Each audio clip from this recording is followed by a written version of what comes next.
Surat textile માર્કેટમાં લાગેલી આગ હજુ યથાવત છે। 26 કલાકથી વધુ સમય વીતી ગયો છે। જો કે આગ હજુ પણ બેકાબુ છે।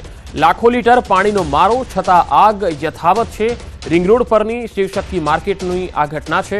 35થી વધુ ફાયર ફાઇટર દ્વારા આગ પર કાબુ મેળવવા પ્રયાસો થઈ રહ્યા છે। અંદાજે 500 કરોડથી વધુના નુકસાનની આશંકા છે।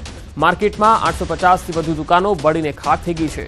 માર્કેટ વિસ્તારમાં વેપારીઓને ન આવવા અપીલ કરાઈ રહી છે।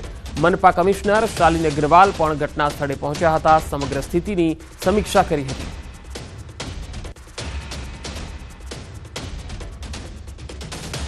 26 કલાકથી વધુ સમય વીતી ચૂક્યો છે। ટેક્સટાઇલ માર્કેટમાં કરોડોનું નુકસાન થયું છે। આ આગ કયા કારણોસર લાગી તે સામે નથી આવી શક્યું, પરંતુ 850થી વધુ દુકાનો બળીને ખાખ થઈ ગઈ છે। અને આ ઘટના બાદ मनपा કમિશનર પણ સ્થળ પર આવી પહોંચ્યા હતા। જો કે આગ હજુ પણ કાબૂમાં આવી નથી। मार्केट विस्तार में जे वेपारीओ छे जेमनी आ दुकानों बळी गई है तेमने लाखों नुकसान पण थयुं छे। जो कि आगने बुझाववा माटेना प्रयासों हजू पण चाली रह्या छे। आ तस्वीरों जुओ, ज्यारे आग लागी हती त्यारे कया प्रकारनी स्थिति हती अने आ आग ज्यारे ओलववामां आवी त्यारे फरी एक वखत ते आग भभूकी गई हती अने आग हजू पण बेकाबू बनी गई छे। मनपाना कमिश्नर पण शालिनी अग्रवाल त्यां पहोंच्या हता अने फायर विभागनी तमाम गाड़ीओ अहींया पहोंची हती, परंतु आग हजू पण बेकाबू ज रही छे। संपूर्णपणे काबूमां नथी आवी। टेक्सटाइल मार्केटमां करोड़ोनुं नुकसान थयुं छे। सवारे फरीथी आग लागी छे। कोर्पोरेशनનું તંત્ર, પોલીસ તંત્ર, કલેક્ટરનું તંત્ર બધા મળીને આ કામગીરી કરી રહ્યા છે।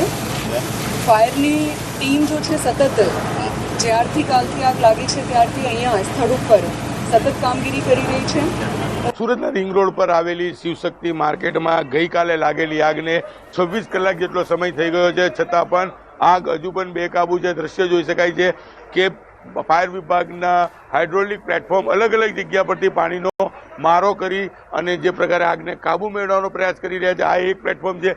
પાછળના દ્રશ્યોમાં જોઈ શકો છો કે બે પ્લેટફોર્મ બીજા દેખાઈ રહ્યા છે। તમામ જગ્યાએથી પાણીનો મારો કરી આગ પર કંટ્રોલ કરવાનો પ્રયાસ કરવા છતાંય 26 કલાક બાદ આગ કાબૂમાં નથી આવી। કારણ કે આ માર્કેટને જ્યારે એનઓસી આપવામાં આવી ત્યારે પાર્કિંગમાં બેઝમેન્ટમાં દુકાનો છે અને ઉપર જે પ્રકારે છાપરાના શેડ બનાવવામાં આવ્યા છે તમામ જગ્યા ગેરકાયદેસર છે અને પાણી જવાની કોઈ જગ્યા નથી, જેને લઈને ફાયરને ખૂબ જ મુશ્કેલ પડી છે। 40 લાખ લીટર જેટલું પાણીનો ઉપયોગ કરી લેવામાં આવ્યો છે। 26 કલાક બાદ આગ કાબૂમાં નથી આવી। કહી શકાય કે આ માર્કેટમાં 500 કરોડનું કપડું બળીને ખાખ થઈ ગયું છે।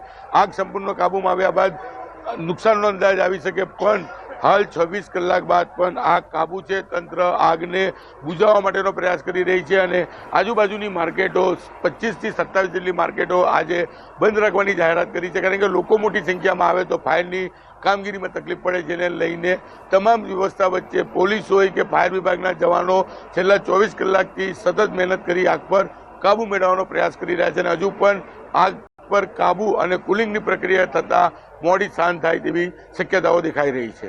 કીર્તેશ પટેલ, ન્યૂઝ 18 ગુજરાતી, સુરત।